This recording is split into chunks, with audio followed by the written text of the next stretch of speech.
हमको मिटा सके ये जमाने में दम नहीं, हमसे जमाना खुद है। जब भी बॉलीवुड में सबसे मनमोजी और बड़बोले एक्टर की बात चलेगी तो सबसे पहले जिस एक्टर का नाम आएगा वो है राजकुमार। उनका नाम राजकुमार था, मगर उन्होंने बॉलीवुड में बादशाहों वाली जिंदगी जी। दादा तो इस दुनिया में सिर्फ दो हैं, एक ऊपर वाला और दूसरे हम। अपनी शानदार एक्टिंग के अलावा अपने बेबाक डायलॉग से राजकुमार ने हिंदी सिनेमा के करोड़ों दर्शकों को अपना दीवाना बनाया और सुपरहिट गानों के जरिए दर्शकों के दिल में एक खास जगह बनाई। ये दुनिया, ये महफिल। बॉलीवुड के सबसे बिंदास और अपनी मनमर्जी से चलने वाले राजकुमार फिल्म इंडस्ट्री में किसी की परवाह नहीं करते थे।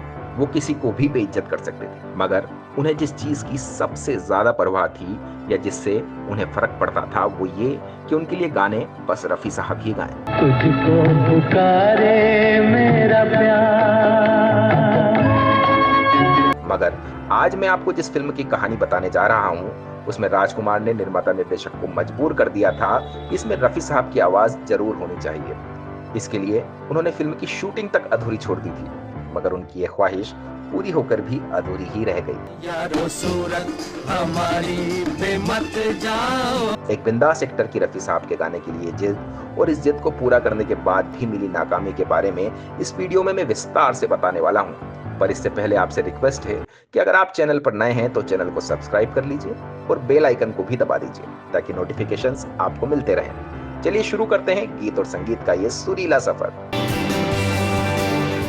अपने करियर में कोई एक्टर कितना ही आगे क्यों ना बढ़ जाए या पूरी इंडस्ट्री को अपने इशारे पर ही क्यों ना चलाने लगे, मगर सबकी शुरुआत एक जैसी होती है। सबको शुरुआत में स्ट्रगल करना होता है और निर्माता निर्देशकों के इशारे पर चलना होता है। महान अभिनेता राजकुमार के साथ भी शुरू में ऐसा ही हुआ। दुनिया जानती है कि जब राजेश्वर दोस्ती निभाता है तो अफसाने लिखे जाते हैं, और जब दुश्मन। राजकुमार कभी बड़े हीरो नहीं रहे। उन्होंने साल 1952 में फिल्म रंगीली से बॉलीवुड में अपनी पारी की शुरुआत की थी, मगर वो कभी सोलो हीरो के रूप में दर्शकों को इम्प्रेस नहीं कर पाए। इसलिए वो शुरुआती फिल्मों के बाद साइड हीरो या हीरो के बड़े भाई का रोल करने लगे। बाद में कैरेक्टर आर्टिस्ट बन गए, मगर पूरे करियर में उनकी अकड़ कभी कम नहीं हुई। को मिटा सके ये जमाने में दम नहीं। साल 1959 में निर्माता FC मेहरा और निर्देशक सहगल ने ईगल फिल्म्स के बैनर पर उजाला फिल्म बनाई। इसमें शम्मी कपूर हीरो थे। ये दो दोस्तों की कहानी थी जिसमें राजकुमार जी को शम्मी जी के दोस्त का रोल दिया गया, जो बेसिकली नेगेटिव यानी विलेन का किरदार था। इन दोनों के अलावा उजाला में माला सिन्हा, कुमकुम, लीला चिटनिस और टुनटुन की भी अहम भूमिकाएं थी।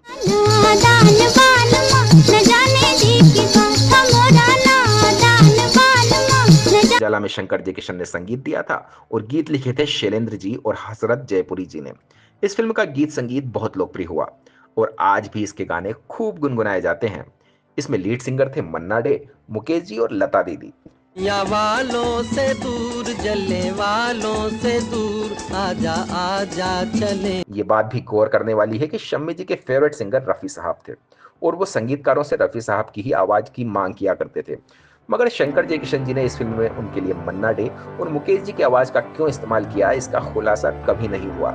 शम्मी जी के लिए मन्ना डे ने इसमें लता जी के साथ 2 डुएट गाए जो सदाबहार हिट बन गए।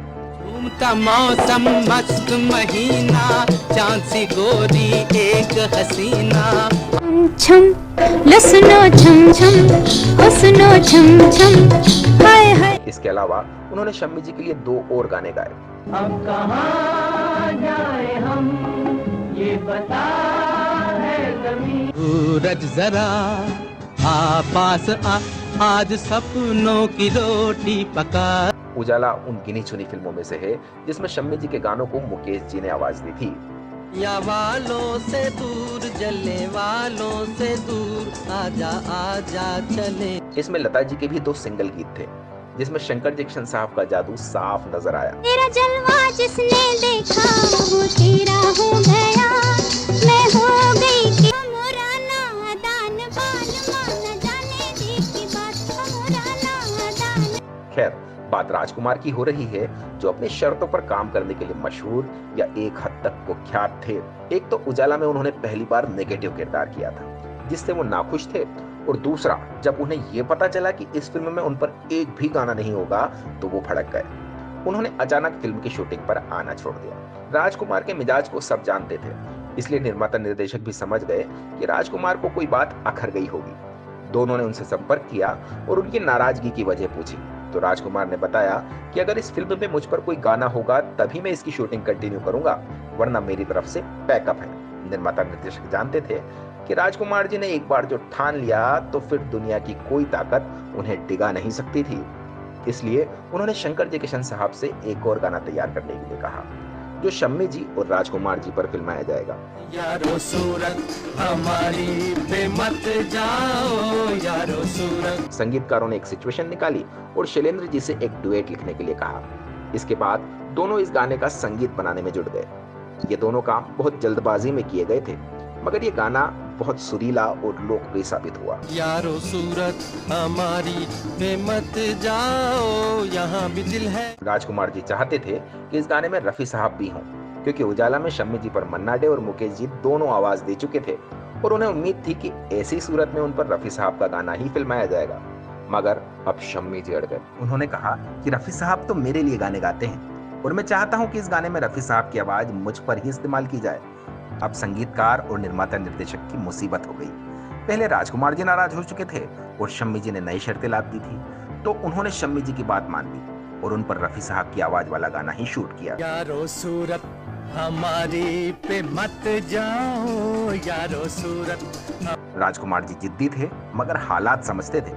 उन्होंने एक बार निर्माता निर्देशक को मजबूर कर दिया था, मगर वो बार बार उन पर अपनी शर्तें नहीं थोप सकते थे, इसलिए उन्होंने ज्यादा इतराज नहीं किया।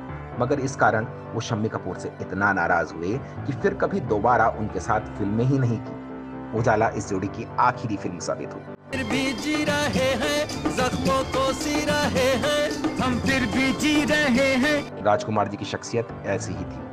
उन्होंने जितनी भी फिल्में की उसमें अपनी मर्जी जरूर चलाई और अपने आगे किसी को कुछ नहीं समझा। मगर ये भी सही है कि उजाला में उनकी रफी साहब के गाने वाली हसरत अधूरी रह गई। वो चाहकर भी अपने लिए रफी साहब का गाना हासिल नहीं कर पाए। यारो सूरत हमारी पे मत जाओ, यहाँ भी दिल है यूं हमसे। खास वीडियो में इतना ही दोस्तों।